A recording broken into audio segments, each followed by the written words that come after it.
Welcome to Bathrobe Conversations with Black women. I am your host, Rona. In some circles, I'm Rona Muhammad, but I was born Rona Wright. I'm a girl from St. Louis, and this is the introductory podcast, our introductory episode to the podcast, Bathrobe Conversations with Black women. I created this podcast out of a need.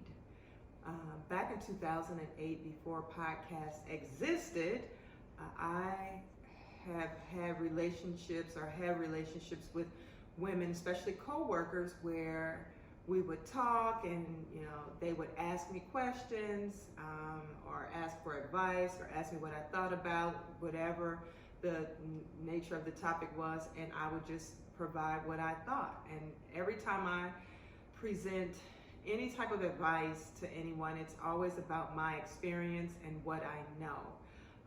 I try to stay away from things, in terms of what I think. How do I move to a space of knowing?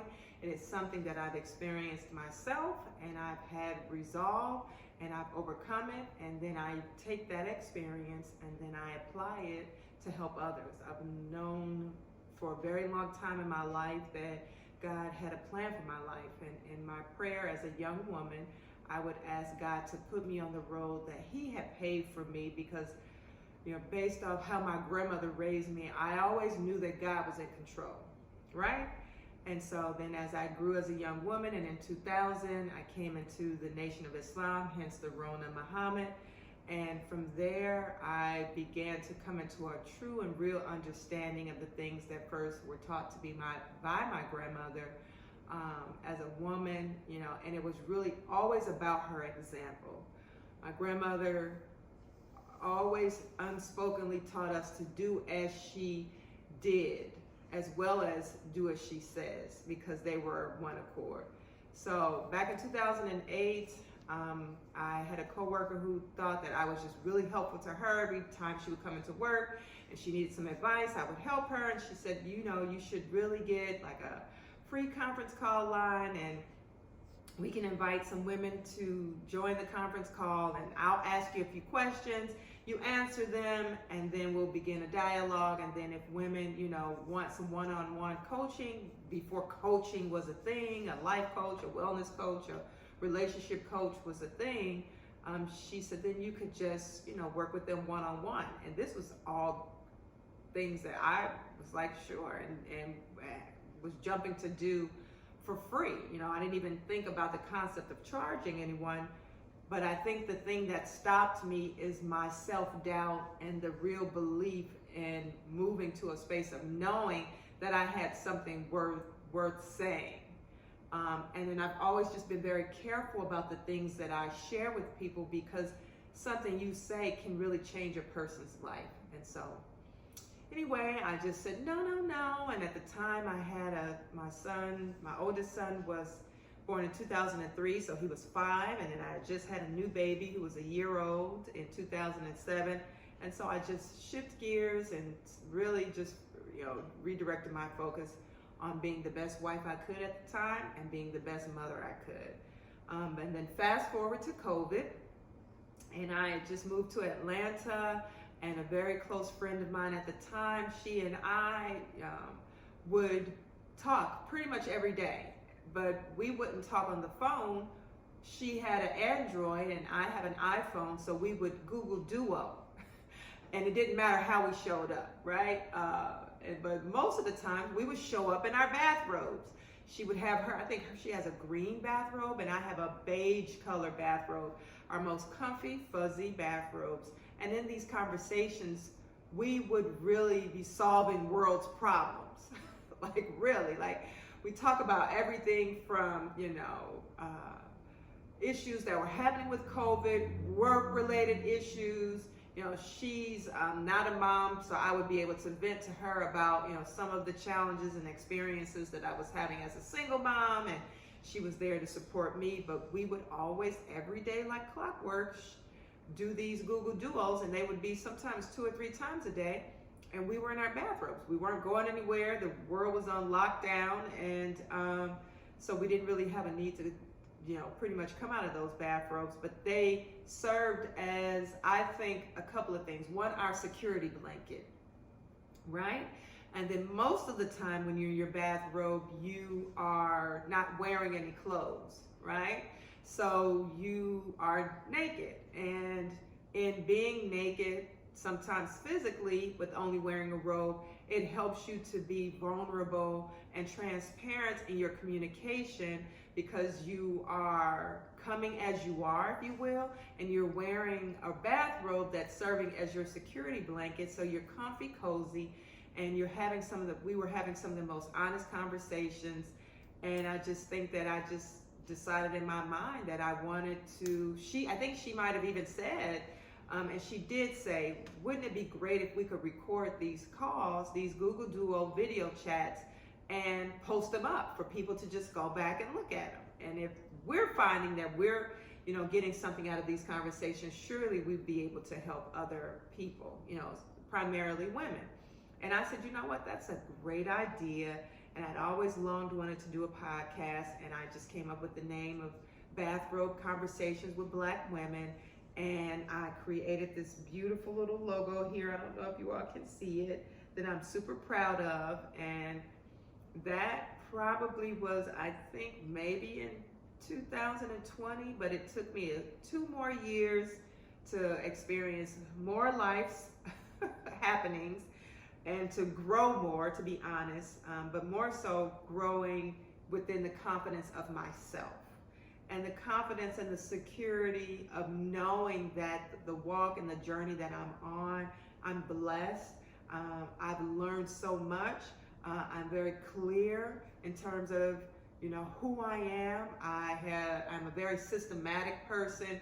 So my brain thinks in processes. I'm a project manager by trade. So I think about how can I do something, or how am I working through my own journey and my own process? How can I systemize this? What are some of the, kind of highlights, if you will, that I'm getting from each milestone of growth in my life? How can I then take those and apply them and help others, right? And so that's where this little podcast came from. And 2 years later, in April of 2022, I was in Las Vegas with some of my very close friends, and I decided, you know what, I have been procrastinating on this idea. I'm going to take the opportunity that I have all of these ladies in one setting at one time. We're going to record some podcast episodes. And it was my birthday weekend.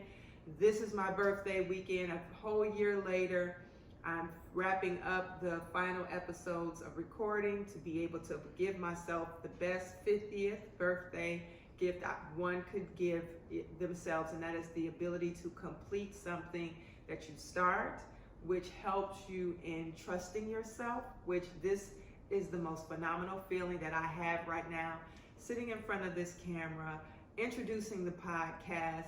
I have some of the most phenomenal women that I call my friends, and I think that our relationships kind of pass being friends, and it is a true sisterhood. Some of these women I have known for 30 plus years, 20 plus years, and others I have known, or one, I would say, that is a very new friend. And again, she's not a friend. She is a family member. She is the yin to my yang, and I love her so much. And I'm grateful and I'm honored to collectively bundle up these women with a bow and present their stories to my audience, anyone who would listen. And if we find one person that listens to an episode and they find themselves in any of my beautiful Black, brave, bold sisters that have agreed to embark upon this journey with me, if you find something, if you find yourself in any of these women, if you learn something, if you are inspired, if you are motivated, if you just simply listen in and get enough to make it through the day, then I think collectively we've done our job. I'm grateful. I'm humble for the opportunity to have my voice be heard. I think that it is so important as Black women in 2023 to control, to create, and to project our narratives respectively and collectively into the world that we exist, because we are in a time that, you know, media, from social media to the entertainment, the reality TV, all of these mediums try to project onto us who we are, how we think, how we feel, and that our experience as black women is one experience, and it's not. Each one of us as a black woman living in the United States of America, coming from all different parts of the United States, all different experiences. You're going to see different accents. You're going to just, we are truly an array of, I don't know if you can see the flowers behind me, but black women are truly, truly, truly a bouquet of flowers that we don't compete with one another. When we do the work and we arrive in a space with a solid sense of self, and a solid place of self-acceptance, then we understand that we don't compete with each other, that we complement one another. When we're operating in our lane and our space and we show up as the bad women that we are, then there's nothing that we can't do, and it's nothing that I feel, shouldn't do to not only support each other, but to be the mirror to one another, to always reflect the beauty of us as individuals. So, but then collectively together, we're just a beautiful bouquet of wonderfulness. And so I'm excited about this podcast. I'm honored. I am praying to God that I am pleasing Him in my efforts.